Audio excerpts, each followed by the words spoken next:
What's going on, guys? Nate from TSI. I'm going to talk about a video that was released about 3 weeks ago. It was involving a Napa County Sheriff's deputy that was in an officer-involved shooting during a traffic stop. Long story short, like I said, traffic stop, it was at night. She ended up on the driver's side of the vehicle. Person inside the vehicle rolled down the window, pulled a revolver, and shot over his left-hand shoulder out the window, attempting to shoot her. She reacted accordingly. She went home that day. Bad guy didn't. Okay, so here's the video so you can check it out and we'll talk about it.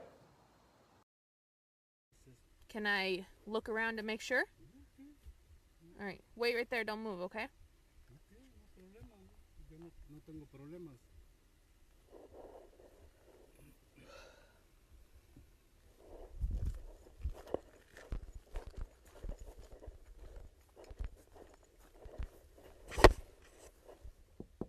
Roll it down. Roll down the window. Roll down the window.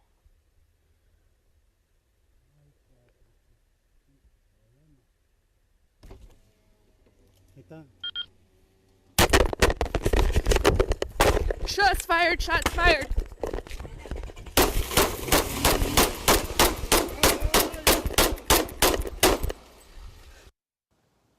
Okay, so I'm not going to talk about any of the legal aspects of the case. I'm not a cop, I'm not a lawyer, couldn't tell you what laws are broken. I'm not going to say whether it's justified or not justified or why she pumped 15 rounds of the guy. I'm not going to talk about that. What I am going to talk about is the mental and physical aspects that your body goes through, the process to make decisions and solve problems under stress. Fight or flight response, action versus reaction, and that process that takes time. So I'm going to talk about a way that you can cut that time down when you're trying to solve a problem, okay? My experience, like I said, I'm not in law enforcement, but in my most infancy stages of becoming a Marine, in boot camp, this stuff was taught to me. This type of mindset was taught to me, okay, years ago. So Lieutenant Cooper's color code and elevated stress levels, and each level of stress, what that does to your body, mentally and physically. Probably the biggest thing is making decisions and solving problems under stress, especially in boot camp. That's huge. Of course, you do it throughout the rest of your career in the Marine Corps or the military branch, whatever it may be, but that's a big part of it. Now, the job that I carry now requires me to solve problems under stress. Myself and my crew or my team, we have to be efficient in solving problems, knowing our tools, because lives depend on it, including our own, okay? Myself and TSI, I've been a defensive shooter for the better part of 10 years now, and I'm accredited through the county, so when people want to become CCW holders or concealed carry permit holders, they do their application process and then come to me for the required amount of training. So during this training, I give them a class lecture and the tools, the skills, the fundamentals of, the introduction to the mindset and, fight or flight response and all this kind of stuff that we're about to talk about. I talk about in my classes. And the reason why this topic stuck out to me, and I'm making a video on it, because this scenario has actually been documented in this book years ago. So this is a book from Lieutenant Colonel Dave Grossman, Warrior Mindset. I've read it multiple times, it's all highlighted up and stuff. But I want to talk about something specific in there and it relates to this case. Okay, so first we're going to talk about the scenario. So it's a traffic stop, it's dark out. The sheriff parks her car, we'll say 20 feet away from the vehicle, walks up, first makes contact to the passenger side of the vehicle, says, hey, I'm gonna go around to the driver's side of the vehicle, don't move. So she walks around, and it takes about 5 seconds for her to do this once she gets to the driver's side vehicle. Now, driver rolls down the window per her request, and at that time, he pulls a revolver out and fires over his left shoulder, attempting to shoot her. She reacts accordingly, moves back away from the threat around the vehicle, using it as cover and concealment, gathers her thoughts, shots fired, radios to dispatch, pulls her gun and fires through the passenger side window, and the guy dies, okay? So now, let's talk about how we solve a problem under stress, or maybe not in stress. Let's just talk about how we solve problems in general, okay? So here's an acronym, which I hate acronyms, but it sticks and it makes sense. So it's called OODA loop. You may have heard about it. Whoops. Stand by. You may have heard of it. It's been floating around, especially law enforcement guys. Hopefully you guys heard of it too. I'm sure you have. So OODA loop. So you are given a problem or a situation that you need to solve. First, you need to observe what that problem or thing is, okay? So first one is observe, all right? Now you're gonna orient yourself to what the problem is. And that's when you're recognizing that it actually is a problem or identifying what that thing is in front of you, okay? Now, based on the information that you have gathered at that moment, you have a few options. You're gonna decide the correct course of action. And once you decide what the best option is based on the information you're given, you're gonna act on it, okay? So, we call this OODA loop because you go through this process and something can happen while you observe and orient. You're trying to decide, you're about to decide what you're gonna do, and then another piece of information comes into your view, and then you have to go through that process and identify what that thing was, okay? So I'll give you an example of how we do this every day. You probably don't even know it, and it happens very fast. So you're driving on the freeway speeds, a car in front of you slams on their brakes. So now you observe something going on, you orient yourself. Now you're thinking about how far away are you from that vehicle? Are they am I coming up on them super fast because they slammed on their brakes, right? Or do I just have to, now you're deciding, do I have to slam on my brakes, let off the gas, or can I change lanes? So once you have that information, you act on it and you act accordingly, okay? Now, if you decide to change lanes, you also have to look in your mirror, right? So you look in your mirror and you see a car there. So observe and orient yourself, there is a car there. Now, how far away is the car? Do I have room to get in, or do I have to accelerate or brake to miss the car? Based on that information, you act. So that's an example of the OODA loop process. Also, getting halfway through, some new information comes to light, then you have to decide the correct course of action based on that to solve the problem. Now, we do that every day, and it happens fast, right? But when you start down this OODA loop process and you're given a new piece of information, halfway down you have to go back up to figure out what it is, and then another piece of information, so you keep going down, that's compounding issues or problems, which creates more time, okay? So, bring it back to this officer. She reacted quickly based on the information, or based on what she saw visually, is the gun and the flash. Now let's talk about action versus reaction now, okay? So, bringing it to this book from our Warrior Mindset, the scenario is documented in here about how long it takes a suspect to draw a gun and fire. So there's one given where the suspect has a gun at his hip or in his waistband, comes up and fires. So suspect can draw a firearm from a waistband and fire from the hip in an average of 0.23 seconds. From here to here, 0.23. A suspect in a vehicle driver's seat and a weapon by his right thigh can draw, bring the weapon across his body and fire over his left shoulder in an average of 0.25 seconds, okay? So a quarter of a second from here to fire, that's how fast it can be. And that's documented in average. So that's exactly what happened there. So now let's talk about the reaction time. So an officer in that situation, from the time they go through the OODA loop process of seeing the gun or the flash, reacts.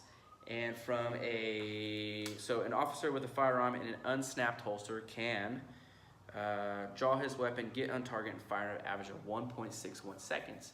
So from the time they see a problem, go through the process, and then react to it, gun on target, 1.61 in an unsnapped holster, 1.71 in a snapped holster. So, like I said, this book was written a while ago, so they're talking about leather holsters with one single snap over the back of the gun. Nowadays, patrol officers are carrying Safariland holsters, level 3, so you have the retention of the kydex, you have a hood over the back of the slide, and this button that you have to press, this ALS system, to get the gun out. Otherwise, the gun's staying in there. So this is stuff that you have to defeat, and it takes time, so you need to practice and be proficient with your equipment. Okay, now I'm gonna talk about how do we cut that time down. But first I'm gonna talk about something, an exercise that we do. It's called, in the tactical, you can do it in, it's called tactical performance imagery in this book. Athletes do it, performance imagery, but it's an exercise that I do with my students in my shooting classes, okay? So we're gonna take a watch or a clock, okay? We have the 12, 5, 10, and then 15. Put that right there. Okay. So that looks crappy. Let's get this proportionate. Okay. All right. So 10 or 12, 15, 5, 10. Okay. All right, so what I want you to imagine is the sweeping second of a hand. We're talking about a Swiss watch, smooth sweeping hand, not a battery-powered ticking clock, okay? Sweeping hand. What I have my students do is I'll say go, and I'll time them, and then when they visually see the imaginary hand hit the 10-second mark, they'll say stop. So when I say go, they yell out stop whenever they see it, and typically what happens, it happens in the 5 or 6 second mark, okay? In real time, 5 or 6 seconds, it takes them for them to visually see 10 seconds pass in their mind, okay? So what that tells you is you can see things happening faster than real time, all right? So put that into perspective in this officer in moving from point A to point B and going through different scenarios, which we like to call pre-planning, or in the place that I work. So pre-planning scenarios are what-if scenarios in your brain. Now, it took her 5 seconds to get from the passenger side of the vehicle to the driver's side of the vehicle. How many scenarios could she have gone through from point A to point B? Now, if she went through a scenario where she was like, hey, if this guy's gonna pull a gun on me, this is what I'm gonna do. If she goes through that scenario, she can see things happen and be more aware of things to look for. For example, come up on the driver's side of the vehicle and things that might cue her that something is happening to elevate her stress level, or that level in Cooper's color code, is seeing him reach down underneath the seat, seeing him reach in the glove box as she's walking around the car, or maybe just seeing a shoulder shrug or slide the seatbelt off, or seeing his arm come up because he's about to pull the gun. Those little things can make her reaction time faster because she's expecting it and she sees a problem coming, okay? Now, that tactical imagery performance or training documented in this book says that you will cut your reaction time by 58%. So now we go from 1.6 or 1.7, we'll say a second and a half, right? If you cut that in half, now you're at 0.75 or 3/4 of a second, right? So if you take now 0.25 seconds or 1/4 of a second of action is still faster than 0.75 seconds of a reaction, right? Now, where that may help you is you can get out of the way just enough where you're not gonna get shot in the fucking face, okay? You might get shot in the arm, but you can get out of the way and go about your day. Luckily, this officer the dude missed, okay? He pulled the gun up and shot and missed and went over her left shoulder, and she was able to react, and you saw the video, okay? Now, fight or flight response. The fight or flight response is something that is subconscious. You cannot decide, or you really don't have control of your body because it happens so fast. Your body's natural animal instinct to either fight or flee. Now, there's something that everybody reacts differently depending on who you are and depending on the situation, right? But there's one other thing that is even worse than, fighting or fleeing, and that's being frozen. Either way, any three of those things is something that you can't control. So, by you going through being under stress and maybe going through some what-if scenarios or pre-planning or tactical imagery or whatever you call it, you are now consciously aware of a potential threat or a potential problem, and you're already solving the problem before it happens. Now, once you find yourself in that problem and you're in the red or in the black in the fight, you no longer have loss of control during that fight or flight response because you are aware of what's going on. So you're able to process information and act and be in control, okay? Now, you still may have the other side effects of fight or flight, like tunnel vision, audio exclusion, or things may slow down, but at least you're still making conscious efforts. So sometimes people black out. There's stories, if you talk to people, and it's documented in this book as well, where they're in a stressful situation and they completely black out and they have no idea what happened. They just see the guy's gun come up. Next thing you know, my gun's empty and I'm reloading my magazine, the guy's on the ground, okay? So the mental and physical aspects of being under stress and solving problems is real, but we can cut that time down by a little bit of pre-planning and mainly just being aware of what our body does under stress and how do we solve problems, okay? So just want to get this video out there because I think it's important. And more importantly, the scenario that this officer went through is documented in this book, and there's tons of other good stuff in there.